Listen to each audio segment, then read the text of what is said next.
very first of the 6 foundational doctrines taught to us in the book of Hebrews, chapter 6. And we're wanting to discuss today the direct link between the concept of salvation and repentance, and how the Bible actually does link those two concepts together. And then we want to have a look at what in fact dead works are that the Bible teaches us that we are to repent from.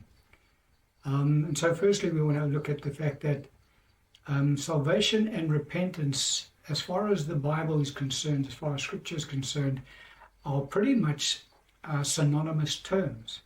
They're not, they are divisible. In other words, we can obviously, repentance is a part of salvation, but the way heaven views salvation and repentance, as we'll see from Scripture, is that heaven actually views the two concepts as being pretty much one and the same. And the passage of Scripture we'll open up with to discuss this particular aspect is in Acts chapter 5, verse 31. This is the Apostle Peter speaking when he was brought before the council. John and himself had been arrested, and Peter is now giving his defense. And he says, him, talking about our Lord Jesus, God has exalted to his right hand to be Prince and Savior, to give what? Repentance to Israel and forgiveness of sins. And so the Apostle Peter, in talking about the fact that Jesus is in fact the Messiah, he says that God has appointed our Lord Jesus to give repentance to Israel and forgiveness of sins. In other words, repentance to the saints and forgiveness of sins. He doesn't mention the word salvation because the word repentance is used interchangeably in this passage, because again the Scripture could quite easily have said to give salvation to Israel and forgiveness of sins. But the Holy Spirit saw fit to anoint Peter to bring that word repentance into this concept that he's talking about with regards to salvation. Another passage of Scripture that confirms the same truth to us is in Acts chapter 11, verse 18. In this account, it is Peter again giving now feedback to the Jewish believers after he had preached the gospel to the Gentiles and they had been born again. Scripture says, when they heard these things, they became silent and they glorified God, saying what? Then God has also granted to the Gentiles repentance to life. And so they could have just as easily have said, then God has also granted to the Gentiles salvation. But the Jews didn't say that. They said that God had granted to the Gentiles repentance to life. Now, why did they say that? Well, it's because their viewpoint was that salvation and repentance to life are pretty much synonymous terms. And so when one is saved, the Scripture kind of views it very as if the person has also repented at the same time. A third passage of Scripture that we can look at, it confirms the same truth to us. Peter talking around the same concept in 2 Peter chapter 3, verse 9. The Apostle Peter writing, he says, the Lord is not slack concerning his promise, as some count slackness, but is long-suffering toward us, not willing that any should perish, but that all should come to repentance. So he could have just as easily have said that all should come to salvation, but he doesn't. He said all should come to repentance. And so all three passages of Scripture, clearly the term repentance could have been substituted for the term salvation in all three of those passages. And the reason that we pick that up in Scripture is because heaven wants us to realize that repentance and salvation, as far as heaven is concerned, as far as the Lord is concerned, are pretty much synonymous terms. One cannot be saved unless one repents. And if you look at the requirements in order for one to be saved, we have to believe in our heart that God has raised Christ from the dead, Romans chapter 10, and we have to confess Christ Jesus as Lord. Now, in order to confess Jesus as Lord, that is declaring publicly that Jesus is now the Lord of our lives. What does that mean? We are now submitting to his lordship. Jesus is the King of righteousness. And so we're submitting to a righteous lifestyle. We are now repenting from a life of sin, and we're coming into a life of righteousness in Christ Jesus. And so that's how heaven views the concepts, pretty much as synonymous terms. And so what heaven actually does is, what God has done is that he's placed this doctrine in his church called repentance from dead works. If you go look at Hebrews chapter 6, verse 1 and 2, there are 6 foundation doctrines that are taught to the church. The first one being repentance from dead works. Now that doctrine is not taught to unbelievers. That doctrine is taught to the church, to believers. Now why is that? It's because when a believer, or let's go back to when an unbeliever hears the gospel preached, they have no concept as to what it is that is really transpiring when they give their hearts to the Lord. They hear the gospel message preached, they're convicted by the Holy Spirit that they need to respond to that message. They hear, in order for you to be saved, you need to believe in your heart God has raised Jesus from the dead, and you need to confess Jesus as your Lord. They do that because they have that conviction, they want to respond as an act of their free will, and so they respond by confessing the sinner's prayer, so to speak, of Jesus. God the Father, I believe that you raised your Son Jesus from the dead, and I confess him as being my Lord and Savior.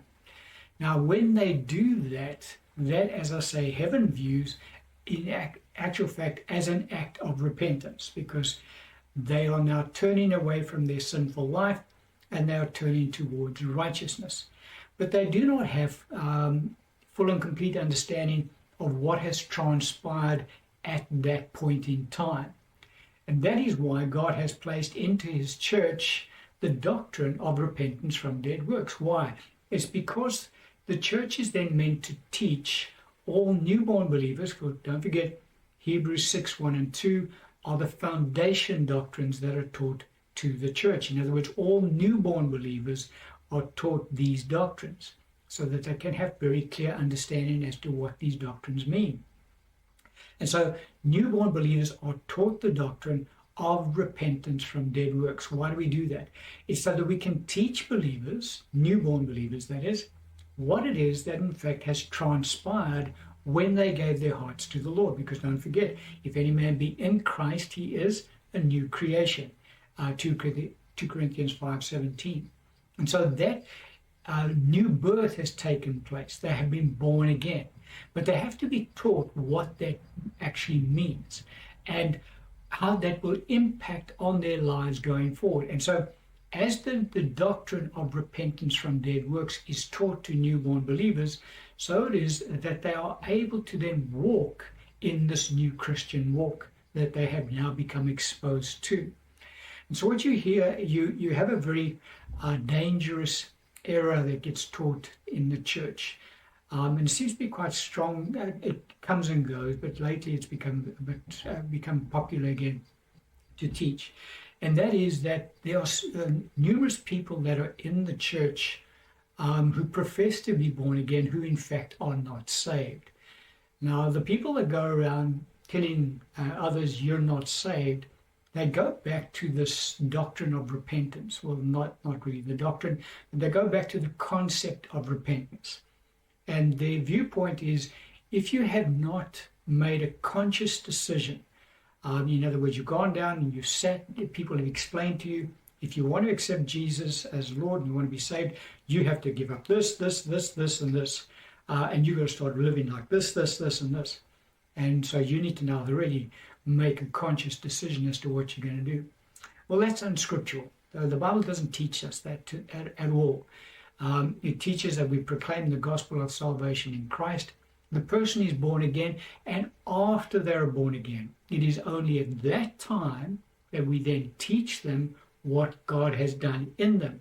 Because it's only at that point that they have now this new man on the inside who is desirous of living a righteous lifestyle. The sinner is not desirous of doing that. And so to say to an unbeliever, unless you can really make this conscious decision and you know what you're doing, you can't be born again. Well, that's not true. Because as I say, when people are convicted by the Holy Spirit that they need to respond to the gospel, they don't know what's going on. They just know they need to respond. And so they do respond through the altar call. They say the sinner's prayer, and they are thus born again. Now they are babes in Christ. They have a new man on the inside, and they now need to be taught this doctrine of repentance from dead works. And so the people that teach the error, that unless you really repented as we say you should have repented, you're not saved, one of the main reasons they teach that error to the church is they look at the church and they see there's a lot of sin in the church. And so their viewpoint is, well, the reason there's so much sin in the church is because most of the church aren't saved. They are pretending, they think they're saved, but in fact they're not saved. There was no conversion that actually took place. But that's not the case at all. The reason that there is so much sin in the church is because the foundation doctrines are not taught to the church, especially the newborn believers. And so if the doctrine of repentance from dead works was taught correctly to all newborn believers, there would not be so much sin in the church. Why? Because now the newborn believers would learn what it is that has transpired, who they have become in Christ, and they can now begin to walk free from sin. That's what that doctrine is all about. And so, as I say, it's a very dangerous error that has crept back into the church again. Now, mature believers don't get fazed about it because, when somebody comes along and says to them, well, you're not saved because you didn't repent like we teach you to repent, and you need to get saved all over again. Well, mature believers laugh at them and ignore it. But it's the baby believers who have not been taught the doctrine of repentance from dead works. They get confused when they hear these so-called ministers of the gospel going around and declaring that half the church is unsaved. And so, as I say, it's a false doctrine that is surfacing in the church. It creates confusion in the church. It's not of God. And ministers that go around accusing baby believers of not being born again because they're not behaving like Christ, they need to get their act together. Well, that's not of God, and the Lord does not take kindly to anybody who would mislead his lambs, really. The idea is to, if we see that baby believers are behaving like the world, teach them the doctrine of repentance from dead works so that they can behave like a Christian should. And so that brings us to the second point that we want to discuss today, and that is what really are dead works, because the doctrine is repentance from dead works. And again, there's also some false teaching around this concept as to what dead works really are. Let's again go back to what the Bible teaches on the subject, and it's very plain to us as to what the dead works are that the Scripture is referring to when it tells us that the foundation doctrine for the Christian faith is repentance from dead works. We pick up Scripture that talks around what dead works are in Hebrews chapter 9, verse 13 and 14. Scripture says, "For if the blood of bulls and goats and the ashes of a heifer, sprinkling the unclean, sanctifies for the purifying of the flesh, how much more shall the blood of Christ, who through the eternal Spirit offered himself without spot to God, cleanse your conscience from what? From dead works to serve the living God." And so we see from this passage of Scripture that it is in fact the blood of Christ that cleanses us from dead works. And so we're starting to see what dead works are, because it's the blood of Christ that cleanses us from those dead works. So what can the blood of Christ be applied to in order for a cleansing to take place? Well, we pick that up in Revelation chapter 1, verse 5. Scripture says, and from Jesus Christ, the faithful witness, the firstborn from the dead, and the ruler over the kings of the earth, to him who loved us and washed us from our sins in his own blood. And so very clearly, dead works are sins, for it is the blood of Christ that cleanses us from dead works, and it's the blood of Christ that washes us from our sins. And so it is only the blood of Christ that can cleanse us from dead works. And it is only the blood of Christ that, in fact, cleanses us from sins. That is what the blood of Christ is used for. It is to cleanse the unbeliever from their sins so that they can be washed and become a believer in Christ Jesus. And so, very clearly, that's what dead works are. You get, as I say, error gets taught along this line as well. People try and minimize dead works. They try and put it down to doing fleshly ordinances, trying to appease God by doing works in the flesh. But that's not the case at all. Dead works are, in fact, sins. And so we are to repent from sin when we come into the kingdom of God. How do we do that? We're washed in the blood of the Lamb from our sins. Our old sins are washed, and those sins are, in fact, dead works. Dead works, sin, and the works of the flesh are also synonymous terms in Scripture. You can go through, there are many scriptures in the New Testament that teach around the concept. One of the scriptures we can look at is in Galatians chapter 5, verse 19 to 21. The Apostle Paul listing some of the works of the flesh, which are the dead works, which are in fact sin.